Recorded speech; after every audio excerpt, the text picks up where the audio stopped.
review on Halo Reach. I know it's been out for about a month, but one of the biggest things, or biggest thing about the game in general that struck to me was, if you played Halo 1, 2, and 3 and ODST, this game, it has all the refinements from all those games kind of mashed into one, bringing back famous weapons from the pistol from the first game.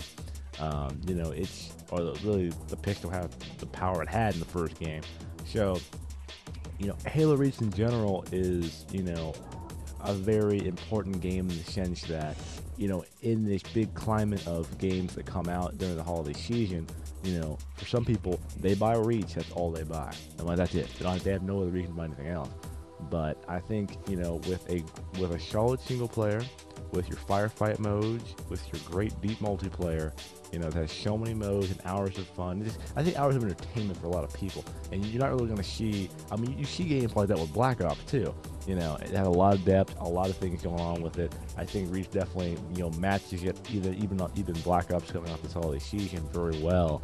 And I think that with even more games coming out like Assassin's Creed, I think Halo is a very strong contender for dominance in your, I guess in your multiplayer experience. Like, you can kind of put a stake in the ground and say, hey, this is my multiplayer game. I'm not buying nothing else but this, and some people did that, but just to get into the actual game, the campaign definitely had a darker tone than 3, and I think you'll like a lot of the different subtleties to it. I kind of wish, my only complaint about it was mainly that you don't really get to really know the characters as much as you wish you did, and some of the tragedies that happened in the campaign you wish happened a little differently. Or sometimes, you play a game, you can kind of figure out, well, if this happened like that, it would have been a little bit cooler. But that's my only really gripe about the campaign. Other than that, it was great. The multiplayer, as always, very deep, extremely addictive. You can get in there and play it. It takes a lot of cues from Call of Duty 4 and, more recently, Modern Warfare 2. And, you'll be playing that for hours, days, months, probably even years. So it's just an amazing experience. You could pretty much say I could pay $60 just for the multiplayer and be fine.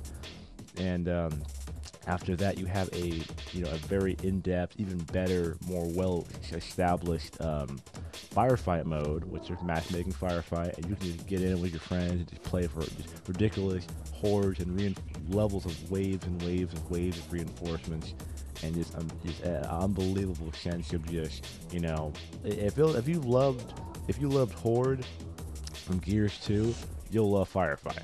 I know a lot of people who didn't buy ODST don't know what Firefight is. Well, Firefight is pretty much the equivalent of, Gears 2 Horde mode. Waves and waves of enemies coming towards you, so you can just, rack up ridiculous amounts of as I stutter because my tongue is slowly dying, but it's pretty much just waves and waves of enemies you can just continuously kill, and the waves keep on coming.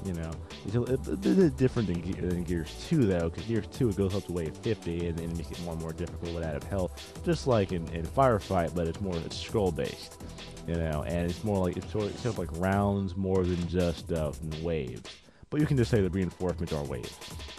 And then your Forge mode, which is extremely a lot more shut up. It had a lot of things that Halo 3 had in it at the very end of the lifespan of that game, and you'll fall in love with Forge. You'll sit there and you'll just play you'll take the Forge World map, and you'll probably make yourself another 3 maps or 5 maps or 6 maps inside that one gigantic map. It is insane what they've done with this, and as always, there is so much to this game in terms of like the amount of gameplay you're gonna get out of it, that many people will just play this for months on it and won't go back to anything else for a very long time.